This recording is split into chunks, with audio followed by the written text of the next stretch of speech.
Singapore. Josh Junction.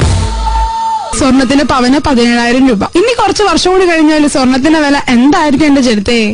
കുറയുന്നുള്ള കാര്യത്തിൽ എനിക്ക് ഒരു പ്രതീക്ഷയില്ല. അതുകൊണ്ട് തന്നെ ഇനി വരും കാലങ്ങളിൽ നമ്മൾ സ്വർണത്തെക്കുറിച്ച് കേൾക്കാനായിട്ട് പോകുന്ന വാർത്തകൾ ഞങ്ങളിത് ഇപ്പോഴേ കേൾപ്പിച്ചു തരാം.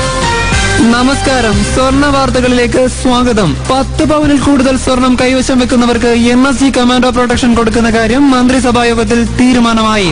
വഴിയരികിൽ കണ്ട ഗിൽറ്റ് സ്വർണ്ണത്തരിയാണെന്ന് തെറ്റിദ്ധരിച്ച് സ്വന്തമാക്കാനായി തമ്മിലടിച്ച 2 പേർ ആശുപത്രിയിൽ. ആളൊഴിഞ്ഞു കിടക്കുന്ന വീട്ടിലെ B നിലവറയിൽ നിന്നും കണ്ടെടുത്ത 1 പവൻ സ്വർണം ആര് ഏറ്റെടുക്കുമെന്ന കാര്യത്തിൽ ചർച്ച തുടരുന്നു. 10 പവന്റെ മാല വാങ്ങിക്കാനായി ജ്വല്ലറിയിലെത്തിയ ആളെ കാണാൻ ജനങ്ങൾ തിങ്ങിക്കൂടി. തിക്കും തിരക്കും നിയന്ത്രിക്കാൻ പോലീസ് ലാത്തി വീശി. അപൂർവമായി മാത്രം നടക്കുന്ന കച്ചവടമായതുകൊണ്ടാണിതെന്ന് ജ്വല്ലറി ഉടമ അഭിപ്രായപ്പെട്ടു.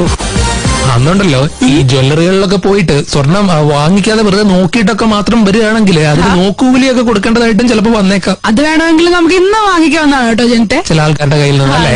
ഇത് മാളവികയും ജനത്തുമാണ്. ജോഷ് ജംഗ്ഷനിൽ ഓൺ റേഡിയോ മാംഗോ 91.9 പാട്ടായി. Josh Junction.